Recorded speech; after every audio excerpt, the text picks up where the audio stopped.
Welcome to the lounge. My name is Toby Roydell, and today we will talk about those people who only react and do something when it's way too late. Don't you be one of them.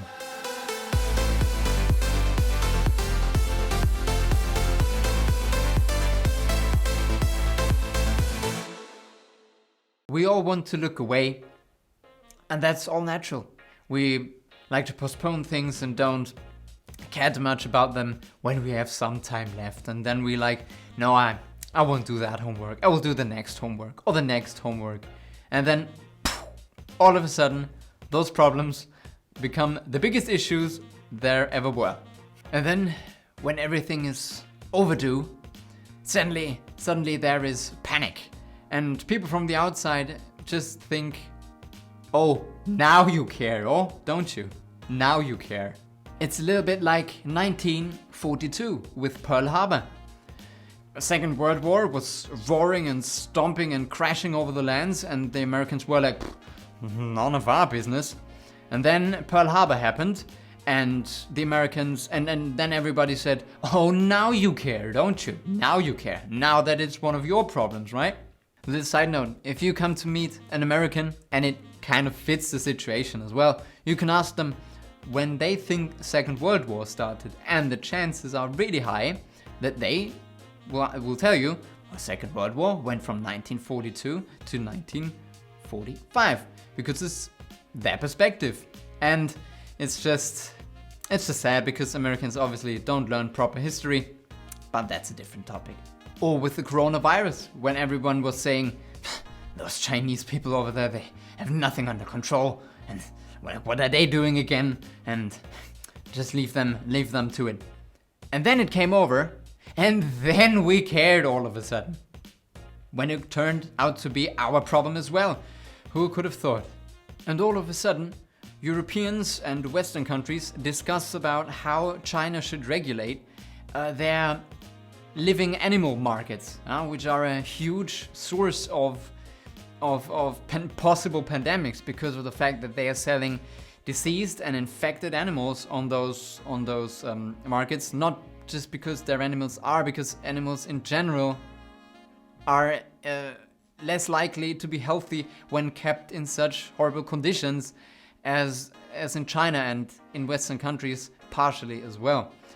Now we care. All of a sudden we care and want to regulate their markets and what they should do, even though they have practiced this since I don't know how many centuries they've been doing this on their animal markets. There are many NGOs, for example, which for probably decades wanted to put a focus on the animal suffering that takes place on such markets, and nobody quite cared. And now we have a global pandemic, and now we care about how other people run their markets all of a sudden. Quite an issue. Now, don't you even dare to say, with any of those points of today, well, that's the politicians' fault. It's their job to do something about it, and they don't do anything. They only care about themselves and won't help anyone. And to arguments like those, I would always like to respond with, yeah, and what about you? Do you care? Do you care about the severe drought in Somalia, where they run out of water like almost entirely, and people dying of thirst, and their crops which cannot grow because it's a freaking desert? So you might ask, so you might rightfully ask, what is that my problem? What do I have got to do with this? And I want to combine those two things. So for that, we need to know the most important question for any politician. It's one question, and they ask themselves this question with everything a politician does. They ask themselves the question, does this give me votes or make me lose votes? That's basically the only thing that is of any interest to a politician. And because this is the most important question probably in their lives, they ask themselves this question quite frequently. And if they see and observe the population and their citizens and their voters and see that they do not care at all, that they do not care about the well-being of people in other nations, that they do not care about solving a drought in another country, that they not care about resolving a military conflict, then they have no intention, and they don't see any reason why they should do. Because how could they respond to questions about 3 or 4 years later? Why did you put so much money into that country, and today we have a, what do you ever want to call it, crisis in our own country? Like, we lost so many people lost their jobs. How did you try to solve that? Oh, you spent money to different countries. That's an argument that will come every time when a inland crisis, a local crisis breaks out after you've spent some money for different countries. So to make that a bit clearer what I just said, basically what I mean is we the people, the voters, I believe that the voters do have an agenda. And if on our agenda the well-being of other people has an insanely high value, then politicians will recognize that, and they will realize and feel that working against those people and not helping will make me lose votes. And so they are more likely to care, more likely. There's not a simple way to say do this and that will happen in a political sense, because it's way more complex, and there's so many factors that weigh into such a discussion as well. But the tendency, I feel like, is always there.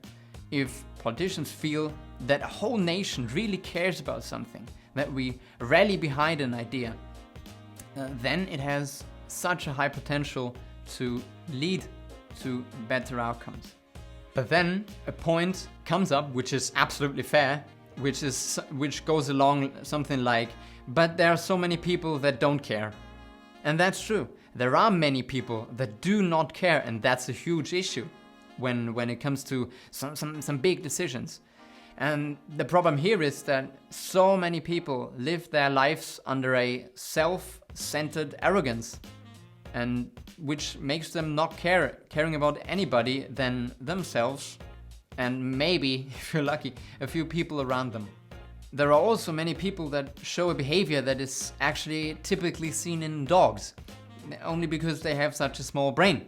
And it's like, if I can't see it, it's not there. Looking at things that are painful, unfair, or straight horrible are the duty of a mature human, in my book. Of course, always in an amount and in an intensity that you personally can handle, can comprehend. And that is up to every single person, how much of the horrible things or the bad things you can handle. There's no reason to confront yourself with such horrible things that you're traumatized yourself. That's not what I mean with that. But I feel like we need to look at the things that hurt. As an Austrian myself, I would like to compliment the Austrians and the Germans on something that I think some other countries really have some work to do on. We are, like Austrians and Germans, are generally, like for the most part, very aware of the atrocities that took place and that our countries and the people in those countries were responsible 2 or 3 generations ago. We are aware of that. We talk about it a lot in schools. We focus on it. It's in the media every now and then. And sometimes it even feels like you can't get around it sometimes. It's annoying. But it's necessary. And we did our, let's say, homework. And because we realized we can't make up for what happened, we can't make it as if it has never happened in the first place, but we could do things worse, like China does, or Russia does, for example. They never went through this process. And this process of trying to find the real truth, like what have we done wrong, is a really, really, really important process which we went through. And I'm really happy and grateful for that. Just one more comment on this, on China and Russia, because they did not confront themselves with their horrible past.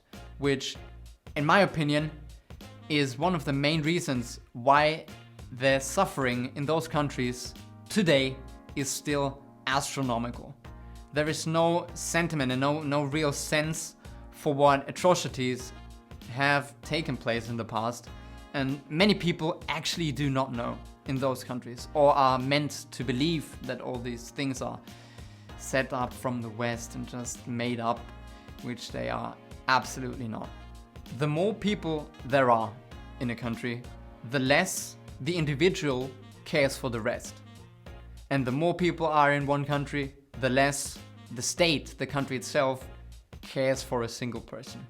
And the minimum that we can do personally is to be informed about many of those things, to not look away, and to not waste our votes on people like Boris Johnson or Donald Trump. Like, seriously. So, if you liked today's video, maybe you want to pay a little visit to one of my to my best friends, the like button. And if you haven't subscribed yet, maybe you would consider. Hope you had fun with today's video. I sure did. And I will see you again next time here in my lounge.